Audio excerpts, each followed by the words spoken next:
So I was talking with a couple of CEOs the other day. We were at an event, a virtual networking event or mastermind event, and we were talking about growing our leadership team and growing our members. And one of them was saying he's really worried. He's always worried about investing a lot of money into growing his team. Putting them into courses, paying for them to be in masterminds. Bringing in consultants to train them, whatever. He said, what if I invest in them, put all this money into them? Like, what if I help grow them? One of them wanted to do an executive MBA, and he's like, "Well, if I invest all this money into them, what if they leave and go somewhere else?" I said, "Well, what if you don't invest in them and they stay?" The reality is, we have a leadership team of people, and our job is to grow them. And the more that we grow our managers, we grow their confidence and we grow their skill set, the more that they'll grow our company. But if you've got a group of people that are in your company and you're not investing in their growth right now, what if they stay in your company and they're not actually getting the maximum results they could be? So the leader's job is to really grow people. And I always think of us as growing their skills and growing their confidence. And the core skills that all managers and all leaders need to get better at are skills like interviewing. Imagine, like, the reality is they actually interview people every single day, every single month, every single week. Most of your managers and leaders have never been trained on how to do a job interview. So of course it's hard to hire people. What about running meetings? They need to know how to run meetings, how to manage teams in meetings. They need to know how to run one-on-one coaching meetings, the one-on-one weekly meetings that they have with their team.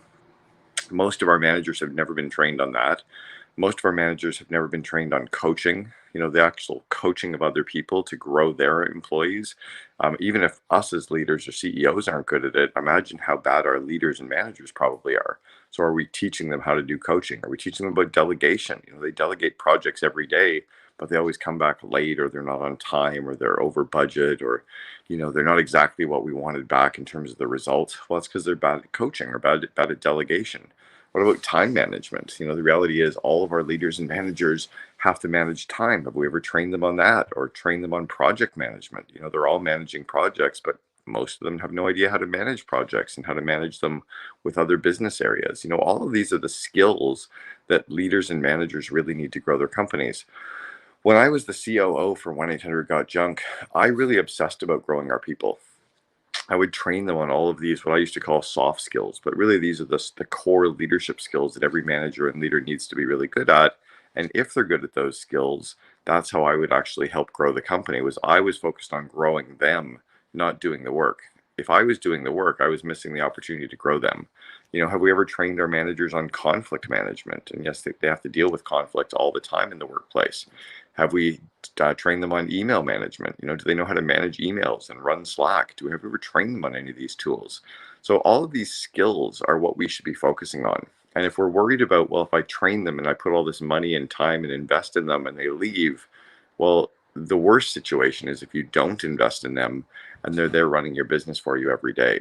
The biggest nightmare that I have for my business is if I have managers and leaders doing the day-to-day job and they don't know a bunch of the skills that I just rattled off.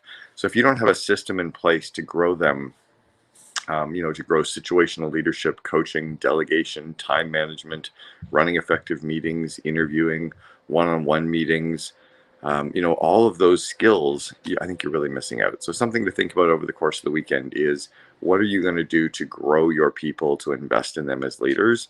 And I would be more worried about them showing up on Monday, not having the skills to do their job, than if I decided to invest in them in leaders and they left. Just something to think about all weekend.